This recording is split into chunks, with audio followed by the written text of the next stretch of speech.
Hey, ¿adivinen qué? Voy a reseñar un juego de la franquicia de Puyo Puyo. Pero no va a ser Puyo Puyo Puzzle Pop. ¿Pagamos $9 para esto? Yo pagué 10. Lo siento, o sacan esa weá en algo que no sea la Apple Arcade o no lo juego. Así que ahora veremos un spin-off de esta franquicia.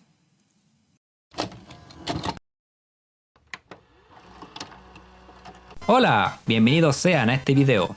Bueno, es tiempo de hablar de un título interesante aquí. Arle no Bouken Mahou no Jule, o Arle's Adventure Magical Jules. Sé que dije antes que no me interesaban los spin-offs de esta franquicia, pero tuve que jugarlo para el video del iceberg que hice el año pasado. Así que pensé, hablemos de este juego, ¿por qué no? Salió en marzo del año 2000, exclusivo de Game Boy Color y solo salió en Japón, sorpresa para nadie. Y tuvo una traducción al inglés hecha por fans por ahí en 2020 más o menos. Antes de empezar, les aviso que el video tendrá spoilers, si es que les importa al ser un videojuego de hace más de 20 años, pero nunca se sabe. Así que echémosle un vistazo a Arle's Adventure. Visualmente pues, luce bien, me gustan los sprites, y sigue el estilo chibi de la era de Compile, como en los Puyo Puyo previos a Puyo Puyo-en. Es más, este juego posee personajes únicos como Septem o Veneris, por ejemplo, siendo algo bastante apreciable. La variedad de escenarios es ok, no es algo fuera de lo común para un RPG. Prados, cavernas, bosques, hielo. Es bastante típico, aunque se ven bien. Mi único problema es que los cofres poseen siempre el mismo sprite, aunque los hayas abierto o no, por lo que puede pasar que te encuentres con un cofre e intentes abrirlo, olvidándote de que ya lo habías abierto antes. ¿Límites del hardware, supongo? El soundtrack es bastante bueno, quizás de los mejores que he escuchado en Game Boy. Es súper memorable y tiene una decente cantidad de temas, me encanta.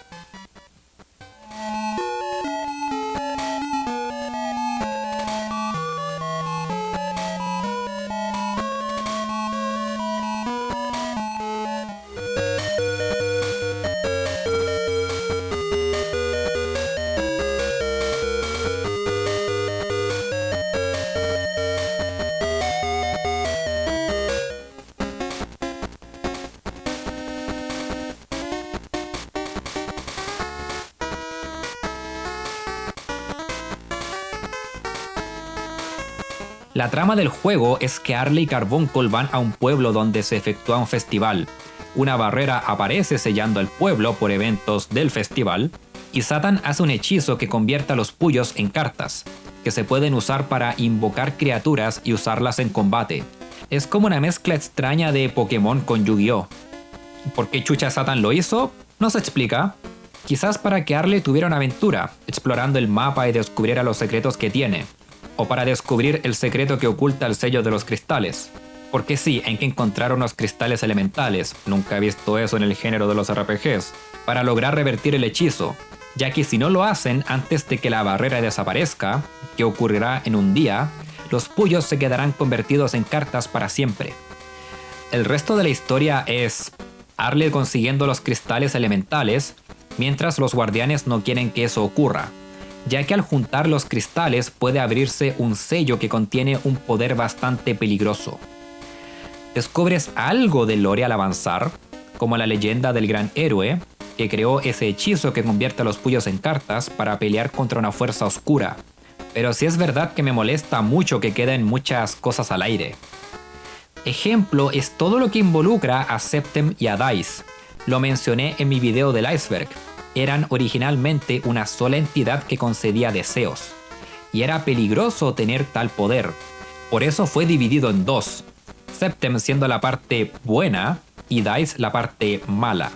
Y es la que puede liberarse si se rompe el sello con los cristales elementales. Todo ese lore lo explica el guionista del juego en un blog, que fue traducido por Precise Museum. En el juego solo se implica la conexión entre Septem y Dice, por ambos tener rasgos de cabra en su diseño, y porque Dice reacciona a los deseos de Septem. Al menos la historia es entretenida, posee buena comedia, en serio, hay momentos que me hicieron reír bastante, y la caracterización de los personajes está bien, esperable de la era de Compile. Eso sí, quizás esta sea la Arle con menos conteo de neuronas que he visto. Verán, Satan supuestamente desaparece después de hacer el hechizo. Excepto que no, porque ayuda a Arle durante toda la aventura, usando un disfraz estúpidamente obvio. Se ve que es él, y Arle nunca se da cuenta hasta antes de entrar al Santuario de la Luz. Y aún así dice, ¿te pareces a Satan? Sé que es para propósitos cómicos, pero o Arle despertó siendo más estúpida que Draco ese día, o le está fallando la vista y necesita lentes. Los demás personajes me agradan, Veneris, Saturni y los demás poseen algo de personalidad e interacciones graciosas con Arle. Septem, además de su sexo dudoso, también posee una personalidad, es algo infantil y se apega mucho a Arle, lo cual hace entendible el conflicto en la recta final. Está bien, solo me molesta que todo ese lore del personaje esté en material externo. Más de construcción de mundo no hubiera estado mal, como explicar el por qué todos los personajes de ese pueblo poseen rasgos de animales. Me recuerda a Chronicle en ese aspecto. Asumo que al ser Game Boy no tenían espacio para colocar tantas cutscenes y diálogos. Un montón de cosas se dejaron de lado que explica el blog del guionista que mencioné antes. Ahí habla de varias cosas. El motivo del por qué Satan usó el hechizo, el lore de Septem y Dice, y la conexión que este título iba a tener con Puyo Puyo Gaiden, y etc. Supongo que tuvieron que recortar cosas por los problemas económicos que enfrentaban y llevaron a su eventual bancarrota. Le pasó a Madu Saturn, a Puyo Puyo En y a este título también, y por desgracia afecta su calidad por eso mismo. La historia, si bien llega a ser cómica y entretenida, además de tener buenos personajes, todos esos elementos sin explicar afectan la escritura, haciendo que el guión sea mediocre. Pasemos al gameplay. Arle's Adventure es un RPG por turnos, similar a Pokémon, en el aspecto de que consigues criaturas y las usas en combate. La diferencia es que Arle también lucha en las batallas, y todos los combates son de 3 contra 3 máximo. El líder, o el que invoca las criaturas, y 2 de sus monstruos. Tú ganas el combate venciendo al líder del equipo rival. No es necesario vencer a sus monstruos de hecho, aunque tampoco es tan fácil. Hay pocos ataques que puedan golpear directamente al líder al estar posicionado al fondo, por lo que para poder atacarlo, usualmente deberás vencer al menos a uno de sus monstruos, para poder seleccionarlo como objetivo. Además tienes ataques que afectan a todos los oponentes, estados alterados, bufeos, diferentes tipos de elementos que hacen más o menos daño a ciertos monstruos. Lo típico. Los combates son divertidos. Si les gusta el género, pues todo lo que uno espera por ese lado está aquí. Puedes llevar hasta 6 cartas de monstruos en tu equipo, y los demás los almacenas en esta máquina, siendo como una PC en Pokémon. Es el mismo sistema por ese lado. Una cosa a mencionar es que no posees ítems en combate, pociones, éteres, antídotos, etc. Supongo que no había espacio para almacenar ítems y a los monstruos en el cartucho, aunque Pokémon lo hizo. O fue una decisión de diseño hecha a propósito. Recuperas todos tus puntos de salud y magia después de cada combate, lo cual lo hace algo fácil por ese lado. ¿Preocuparte de no gastar muchos puntos de magia y ahorrarlos para después? No, puedes spamear ataques poderosos, total estás a full al terminar el combate. Si vencen a uno de tus monstruos en batalla, eso sí, no podrás volver a usarlo hasta llegar a una de esas PCs. Si Arle es la que cae en combate, te expulsan de la dungeon y debes empezar de nuevo. Como dije antes, no es necesario vencer a los monstruos del enemigo para ganar, basta con vencer solo al líder. Pero, si decides vencer a todas sus criaturas, obtienes más experiencia. Aunque tus monstruos no suben de nivel, eso sí, Arle es la única que puede levelear. Esto es obviamente para aumentar sus stats, pero además si algún monstruo tuyo posee un nivel más alto que el de Arle, a veces no obedecerá sus órdenes. ¿Entonces no puedes fortalecer a tus monstruos?, se preguntarán. Puedes aumentar sus stats con joyas. Las cartas tienen estos espacios que creo son random cuando adquieres al monstruo. Y puedes colocarle joyas que encuentras por ahí. Puedes aumentar su HP, ataque, defensa, magia, resistencia a algún elemento, etc. Es más, hay joyas para hacer que evolucionen en combate, lo cual significa que hay personalización por ese lado. Pero aún así, eso solo te ayuda hasta cierto punto, porque tus monstruos serán cada vez más y más débiles comparados con los monstruos que te aparecen al avanzar en la aventura. Por lo tanto, el juego casi que te exige usar monstruos nuevos constantemente, ya que por supuesto, al adquirir nuevos monstruos, estos tendrán un nivel más alto. No me molesta personalmente, pero quizás a algunos sí. ¿Por qué no puedo terminarme el juego con los monstruos que tengo desde el principio? ¿Quizás se pueda? No sé, preferir cambiando de monstruos con el tiempo. Además, hay una buena variedad, cada uno con sus ataques, elemento y stats. Es divertido pensar en cuáles usar para el área donde estás. Usar monstruos de agua en la dungeon de fuego. Fácil elección, al darte una buena ventaja. ¿Te topas con monstruos que aumentan su ataque? Usa un monstruo que baje el ataque del rival o suba la defensa del equipo. El más útil de todos resultó ser este pájaro. Es un support ridículo y puede generar una barrera que refleja los ataques mágicos haciéndole daño al enemigo. En serio, estaba súper roto.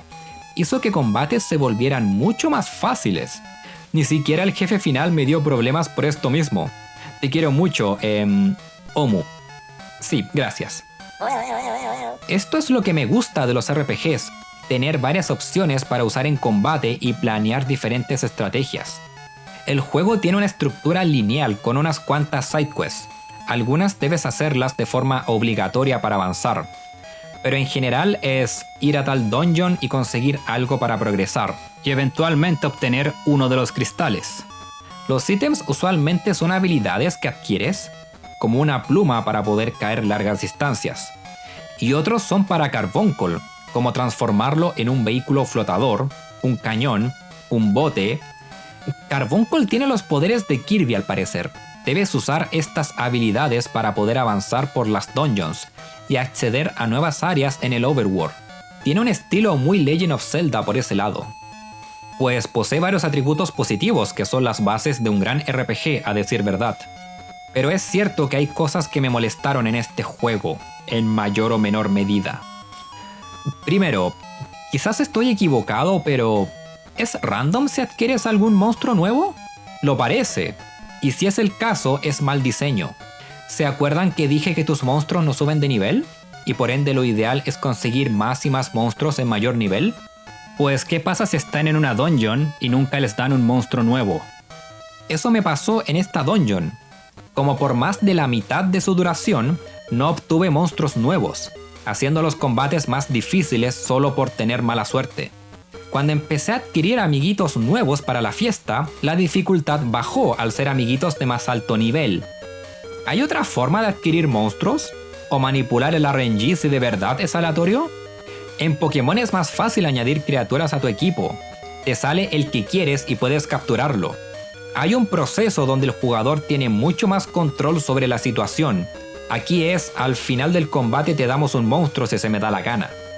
El segundo problema es que el juego no te lleva muy de la mano a veces.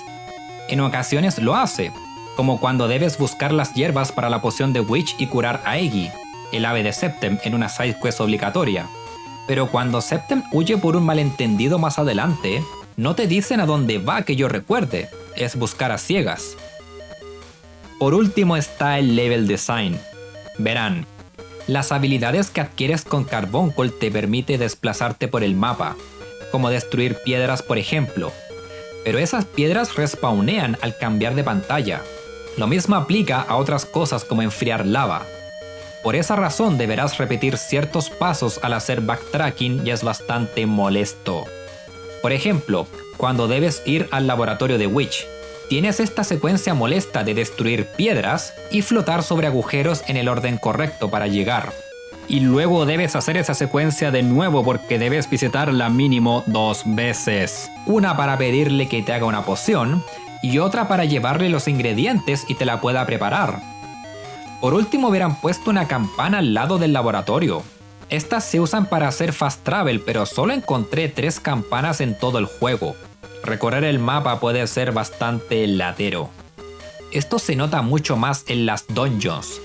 La primera no es mala, Es solo explorar y encontrar llaves, pero empieza a introducir lo que se viene, como tener caminos sin salida. Bien, veamos qué hay aquí. Oh, ok. Sigamos, ¿qué hay por acá? Ah, por favor. A ver, ¿y acá? ¡Conche tu madre, loco! ¿En serio? Luego está la mansión del héroe con esos paneles que te obligan a moverte en una dirección.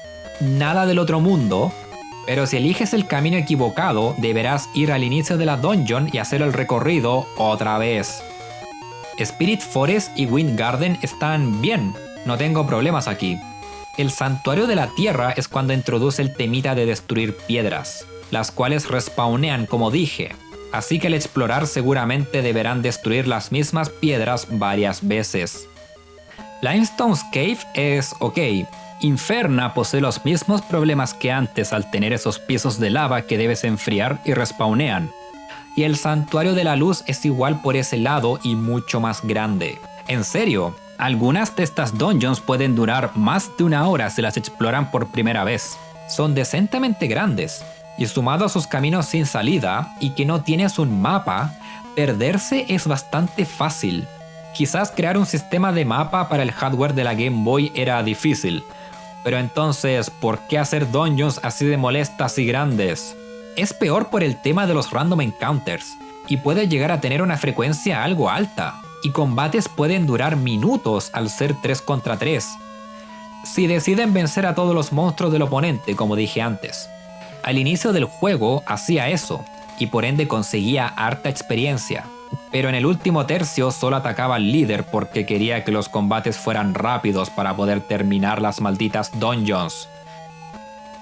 ¿Por qué todos los RPGs que he jugado que están relacionados a Puyo Puyo tienen dungeons que me desagradan? El Mado Monogatari de Super Famicom, Puyo Chronicle y ahora aquí. ¿Soy yo el que tiene mala suerte acaso? Los jefes están bien. A veces son peleas estándar como Cheso por ejemplo, donde él también posee monstruos que usa en combate, mientras que otros como los guardianes son un 3 vs 1 y por ende poseen mayores stats. Poseen estrategias diferentes y me gustan, excepto Lobis, que no solo se cura bastante, pero además puede incrementar su evasión, haciéndolo bastante molesto si no tienes un monstruo que pueda o aumentar tu precisión o bajar la evasión del enemigo. Y después los combates se volvieron fáciles, al obtener a mi amiguito emplumado con su barrera rota. Todo eso me deja con una experiencia muy dividida. No solo con el gameplay, pero con el resto del título en general. Quizás es el más mixto que he reseñado en el canal, más que Minoria de hecho, lo cual sorprende. Entonces, ¿cómo nos queda Arles Adventure? Loco, no tengo la más mínima idea si me gustó o no. Los personajes y la comedia estaban bien, pero su trama algo genérica con los cristales elementales y las cosas sin explicar molestan. El combate estaba muy bien hecho y me agrada el sistema de upgrades a los Zelda, pero las dungeons la mayoría fueron un cáncer y no me gusta el que recibir monstruos o no se eche a la suerte, y perderse puede llegar a ser fácil. Por eso creo que es solo un juego decente, y si van a jugarlo, háganlo con una guía. Creo que hasta el guionista del juego en el blog menciona que tuvo que usar una guía para terminarlo, así que no me siento culpable al haber usado una también. Bueno, eso es todo por ahora. Estoy trabajando en un video raro, lo sabrán cuando lo termine, y eso tomará tiempo. Es un proyecto secundario. También ya sé qué juegos reseñar a futuro, será sorpresa. Si jugaron Arles Adventure Magical Jewels, dejen su opinión en los comentarios como siempre. Que estén súper bien y nos vemos. Adiós.